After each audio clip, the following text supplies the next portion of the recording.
And good morning. Another day. What is today? The 14th of November. And no waves. We're in no time. But we still track by calendar and time because that's what we're used to. So even though we're in the eternal now, we're also in the matrix of time that we created as our teacher. Because everything that's been created is created as our teacher and as our experience. What we do with it is up to us, but it's all for us if we see it that way. The title that I've chosen for today is They Are Spying on Us. So what? And my blurb goes like this. I have several friends that I know, either personally or online, that do not sign up for Facebook because the CIA uses it for spying. I've got news for you. Nothing much is truly hidden anymore. In fact, nothing has ever really been hidden at all. Everything, every thought, feeling, and deed has always been recorded in the cosmic records, also known as the Akashic records, or the Book of Life. If you think anything is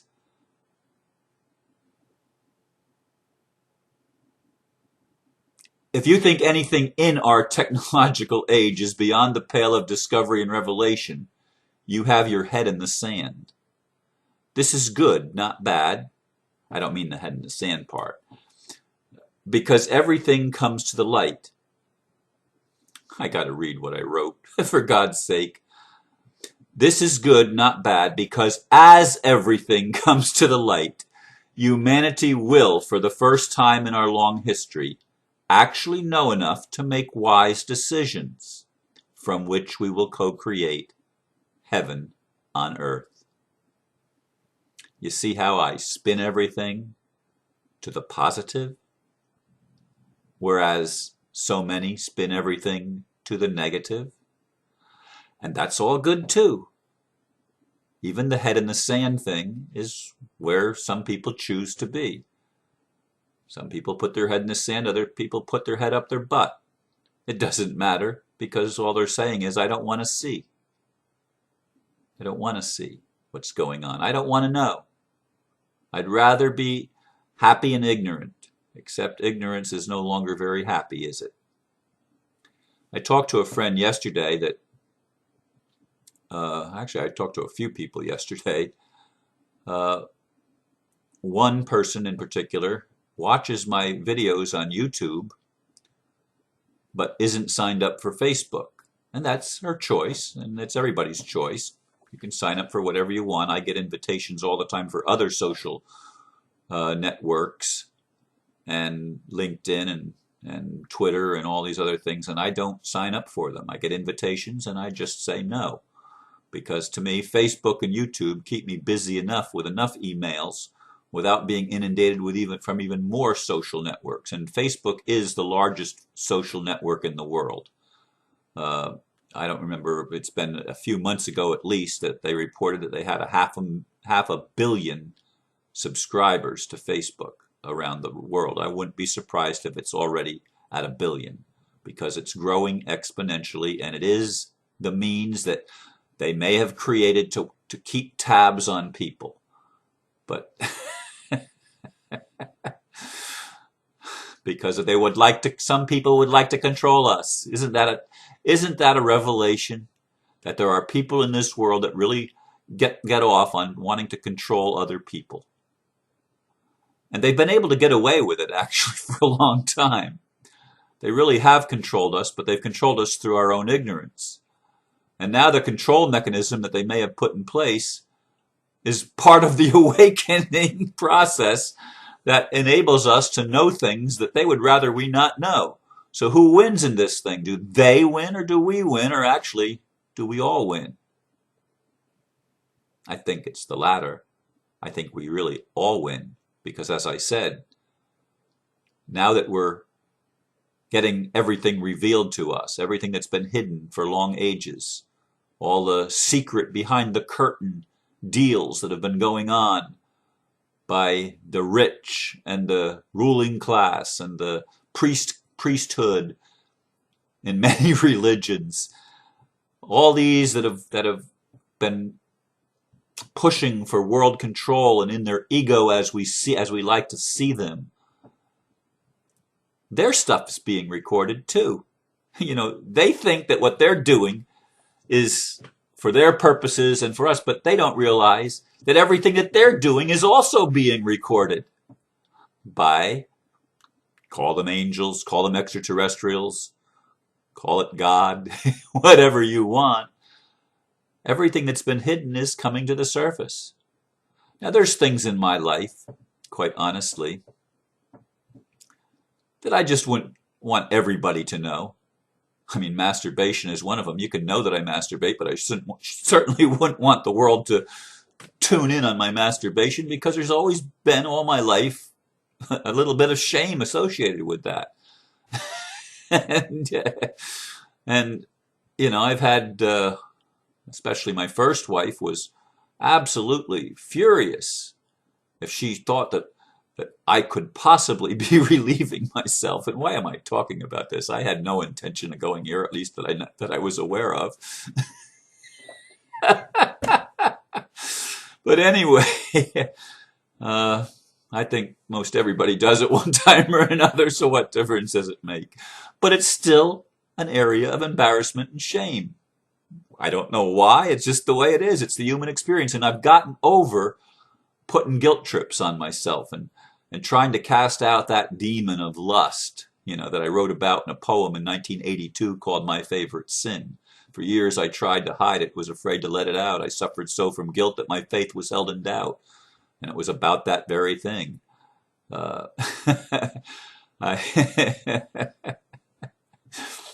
It's the things that we do to ourselves and the games that we play, as they come to our conscious mind, and as we see them in the light of the love of God and the grace of God, as we understand that nothing is held against us, not even the dark side, nothing is held against them.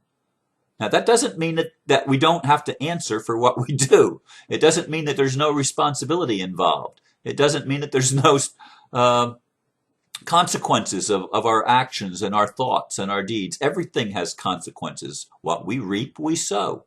I'm sorry, what we sow, we reap. Tongue twisted, getting it backwards. It's the law of karma. What we put out comes back. And that's true of the they that we're so afraid of, that they will find out and put us in concentration camps. What we don't know is what they have planned for others may be their destiny. Because what is they put out is what comes back to them. If they're putting out the need to control and based on fear, what comes back to them? That which they put out. That's the way the universe works, and it's working in overdrive now that we're in no time. Now that we've gone beyond the 11:11, beyond the 9th wave, beyond the 10th, 11th, 12th, and 13th wave, we've gone beyond all of those things. We're in the no man's land, if you will, in this neutral place where there is no judgment. If you can accept that, there is no judgment. You can still hold judgments, but from God's perspective, this is our opportunity. Are we going to get it right this time? Or are we going to go back to destruction and fear and say, no, we want to start all over again? Many of us are here from Atlantis. Many of us are here from Lemuria. We've been reincarnated, born again, to get it right this time. We've come back. And there are also those of us from the future that have come here and incarnated or are watching from spaceships in our atmosphere and inside of the earth and in our oceans and in our mountains. They have these invisible cities, underground cities or whatever. And they're watching, and everything is being watched. Everything is being known. Everything is being revealed. Nothing is going to remain in the dark because the lights are coming on everywhere. And there are people that are in the dark that makes them very uncomfortable because they'd rather keep their secrets deep and dark and hidden in their closets and their basements. It ain't going to work. It ain't going to work. George Bush, it ain't going to work. Do you hear me? Queen Elizabeth, it ain't going to work. All of you around the world that are leaders, that hold offices, that set you apart from everybody else and make you think that you're superior, all your deep dark secrets, all your Luciferian rituals, all the things you've done in the darkness, the people you've murdered, the blood you've drank, all of the things that you've done, they're not hidden. You think you're spying on the people? I got news for you. You're being spied on too. Nothing's hidden. Nothing. Everything that's being done is known. Nothing's hidden. Can't be. Because consciousness is all it is. And everything is being made conscious for everybody. And it's a gift. It's a gift. Because now we can make wise decisions, as I said. We can get it right this time. We can realize that, hey, there's no place to hide. We're all connected. We're all one. Some people are still hanging on to their old religion of separation. Well, that's the biggest lie that's ever been told. That's the lie that has created the world as we have experienced it down through the ages that we call history. Or before that, herstory. And it's all converging in this present moment of no time. The time between 2011 and 2012. These years, everything comes to the head, everything comes to the surface. So there's some people that said that the Mayan calendar ends in 2011. There's others that say 2012. Maybe they're both right. Maybe it doesn't matter. I think that's true. It doesn't matter. Some people say that the earth is going to go through 3 days of darkness. Talked to a friend yesterday, and that's still what he believes, and it's what a lot of people are teaching. That the earth is going to be swept in such violent upheavals that nothing on the surface is going to remain, and that in order to survive, we're going to have to be taken into inner earth, which is paradise, or up into spaceships to save us. I don't see that scenario, but I don't know. I don't know. I've never felt that was true, even though I have some highly respected channelers and people like Sheldon Neidl who have been talking about that for a long time, and John Valol Melchizedek and others that are fantastic teachers that are teaching the 3 days of darkness bit. Then there's other people like Matthew that channels through his mom, Susie Ward, and he says, no, there won't be 3 days of darkness. That resonates with me. There won't be. But it could be also wishful thinking on my part, because I really don't want there to be upheavals. For me, the most important thing that we can do in all of this evolutionary process is to maintain continuity. That's always been a sine qua non, and not without which. Sine qua non is a Latin term for those of you that don't know. But it's important, it's essential from my perspective, from my God perspective, that in order to develop complete wisdom, there has to be the linear progression. Now, I read one of my articles from Paradox Magazine. I don't remember which issue it was. I think May 1998, probably. I'm sorry, 97. 97. May 1997, I think it was in that issue. But anyway, I said that I used to think everything was a circle and not linear. But I think that linear is actually the truth. But it's not linear as in a straight line. It's linear as in a spiral. It goes like this, up and up and up. That's why we keep coming around to the same point again, but we're moving up in our evolutionary development, which is part of the creative method that we have chosen to manifest our experience, our linear experience that is progressively ascending. Now we're in the almost straight up mode. It's linear in a vertical position rather than a horizontal position, because we have that opportunity now. everything converges on a single upward point. And that's where we are in this no wave period.